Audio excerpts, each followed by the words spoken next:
Hello everyone, আসসালামু আলাইকুম। আজ আমি আপনাদের সঙ্গে শেয়ার করব খুবই মজাদার এবং ভিন্ন ধরনের একটি আলু ডিম রান্না। সব সময় একঘেয়েমি রান্না কিন্তু ভালো লাগে না, মাঝে মধ্যে একটু অন্যরকম স্টাইলে রান্না করলে কিন্তু খেতে মন্দ হয় না। চলুন, প্রথমেই আমি আলু আর ডিম সিদ্ধ করে নিয়েছি। এখন আমি ডিমটাকে মাঝখান দিয়ে দুই ভাগ করে নেব। আর এইভাবে এই ডিম আলুটা রান্না করলে আসলে অনেক বেশি মজা হয়। আপনারা ট্রাই করে দেখতে পারেন। আমার কাছে তো খুবই ভালো লেগেছে, আর তাই আপনাদের সঙ্গেও আজকে শেয়ার করলাম।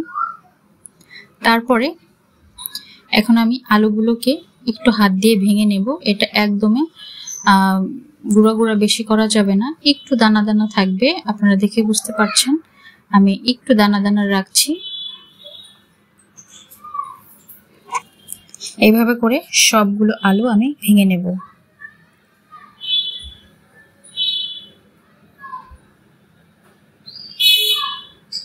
দেখুন একটু গোটা গোটা আছে, আর এইভাবে করলেই খেতে অনেক বেশি ভালো লাগবে। এখন চুলায় একটি আমি পাতিল বসিয়ে দিয়েছি আর দিয়ে দিলাম পানি।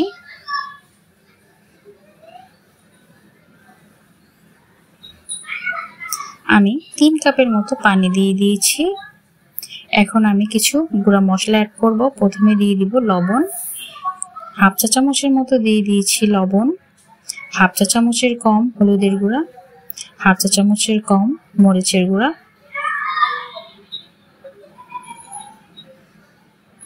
আর হাফ চা চামচেরও কম ধনিয়া গুঁড়া।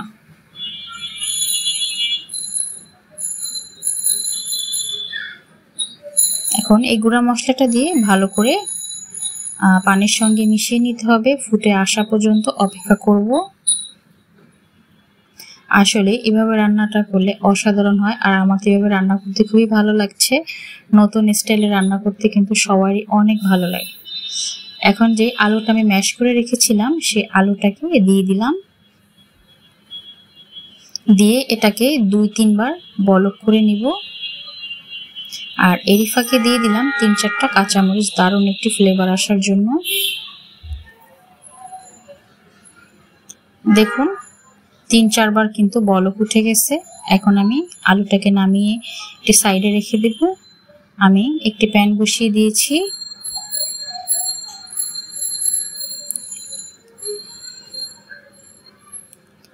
এখন সামান্য পরিমাণে লবণ দিয়ে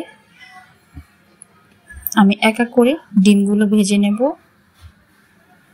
আর এই ডিমটা কিন্তু একদম হালকা করে ভাজতে হবে, বেশি ভাজা যাবে না, তাহলে খেতে ভালো লাগবে না। এক এক করে আমি সব ডিমগুলো দিয়ে দিলাম। আপনারা চাইলে এখানে একটু হলুদের গুঁড়াও দিতে পারেন, আমি দেইনি।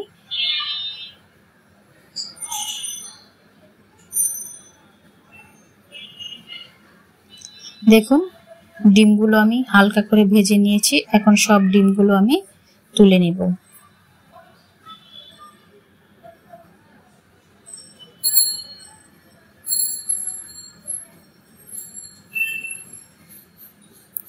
সেই একই তেলে আমি আরো কিছু সামান্য পরিমাণে তেল দিয়ে দিয়েছি।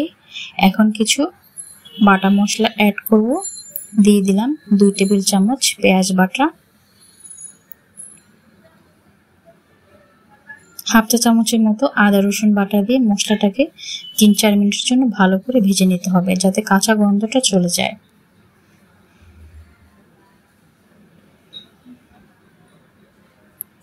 আর এই পর্যায়ে সামান্য পরিমাণে লবণ দিতে হবে। লবণটা বুঝে শুনে দিতে হবে, কারণ আমরা আলুতে কিন্তু লবণ দিয়েছিলাম। মশলাটা খুব সুন্দর ভাজা হয়ে গেছে। এই পর্যায়ে 1 কাপের মতো দিয়ে দিয়েছি পানি। এখন কিছু গুঁড়া মশলা অ্যাড করব।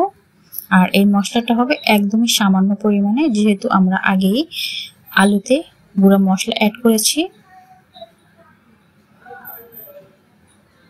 হাফ চা চামচেরও একদম কম দিয়ে দিয়েছি হলুদের গুঁড়া, মরিচের গুঁড়া, আর দিয়ে দিয়েছি সামান্য পরিমাণে জিরার গুঁড়া। এই পর্যায়ে জিরার গুঁড়াটা দিলে দারুণ একটি ফ্লেভার আসে। আর এখন আমি দিয়ে দিয়েছি আমি টমেটো পেস্ট করে সিদ্ধ করে আমি ফ্রোজেন করেছিলাম। সেই টমেটোটার অনেকটাই দিয়ে দিয়েছি। মশলাটাকে 4 মিনিট কষিয়ে যে আলুটাকে আমি রেখেছিলাম সে আলুটা দিয়ে দেব। দেখুন এখন এই দেখতে কতটা সুন্দর, মাশাআল্লাহ অনেক সুন্দর লাগছে। একটু টেনে আসলে দিয়ে দিব পরিমাণ মতো, আপনারা লবণটা বুঝে শুনে দিবেন। আর দিয়ে দিব হাফ চা চামচের মতো চিনি। চিনিটা দেওয়ার কারণে দারুণ লাগবে খেতে, একটু মিষ্টি মিষ্টি, আর বেশি কিন্তু মিষ্টি হবে না, টেস্টটা কিন্তু বাড়িয়ে দেবে। চিনিতে কখনোই মিষ্টি লাগে না, একটু টেস্টটা বাড়িয়ে দেয়। আর এই পর্যায়ে আমি 1 চা চামচের মতো দিয়ে দিলাম জিরার গুঁড়া। জিরার গুঁড়াটা দিয়ে দেখুন আমি এখন আলুটাকে নামিয়ে নেব। আজ এই পর্যন্তই, ভালো থাকবেন, খোদা হাফেজ।